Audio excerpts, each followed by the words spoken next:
Buenas tardes, mi nombre es Héctor Daniel Espinosa Velázquez, soy alumno perteneciente al Colegio de Ingeniería Mecánica y Eléctrica de la Benemérita Universidad Autónoma de Puebla.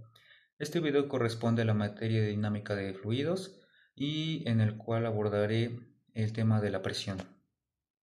El primer punto a abordar es el concepto de presión manométrica y presión absoluta. La presión manométrica es la presión relativa medida con respecto a la atmósfera, la cual podemos obtener valores positivos tanto como negativos. Un valor negativo en una presión manométrica nos indica que no existe presión alguna, sino que hay un vacío. En cuanto a los resultados positivos de la presión manométrica, nos indican que la presión que existe es mayor a la presión atmosférica. En cuanto al concepto de la presión absoluta, es la presión medida respecto al vacío absoluto. Esto incluye la presión atmosférica más la presión del sistema. Como segundo punto tenemos la relación entre presión y elevación. Tenemos que la presión en un fluido disminuye con la elevación debido al peso de la columna del fluido.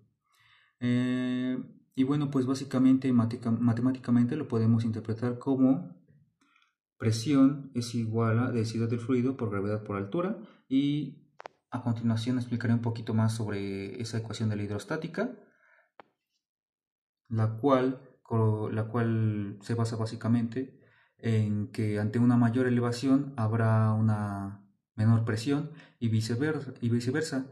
Si hay una menor elevación, habrá una mayor presión.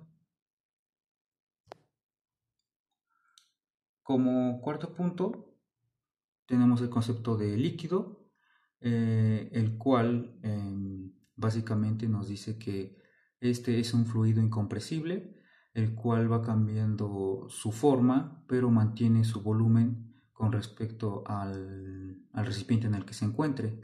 Alguna de sus características es que su densidad es constante y tiene una baja compresibilidad.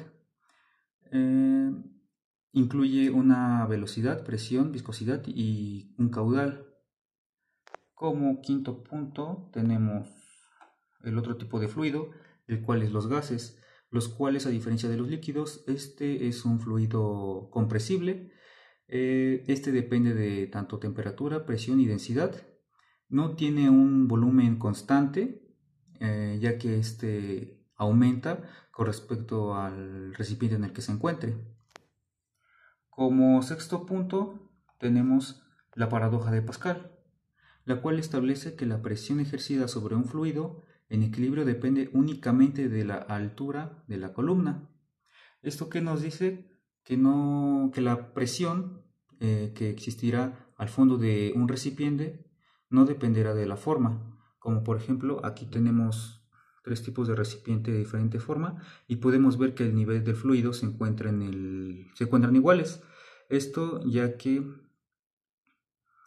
no depende de su forma ni del volumen del recipiente. Esto nos da como conclusión que, a pesar de que se encuentre en recipientes distintos, pero con igual altura de líquido, estos generarán la misma presión al fondo de los recipientes. Como séptimo punto tenemos los manómetros, el cual, como se puede observar, son este tipo de instrumentos, el cual, como su nombre lo dice, mide la presión manométrica que existe dentro de un recipiente. Existen diferentes tipos de manómetros, como por ejemplo el pozo, el diferencial tipo U y el inclinado.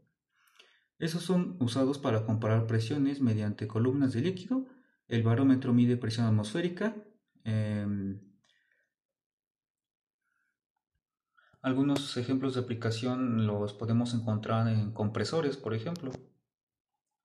Como último punto tenemos la presión expresada como columna de líquido, y este consiste en que básicamente es una forma de representar la fuerza que un fluido ejerce sobre la superficie en la que se encuentra, y por ende en el recipiente.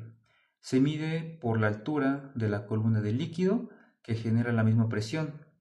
Aquí tenemos un ejemplo donde una presión de una atmósfera equivale a una columna de mercurio de 760 milímetros.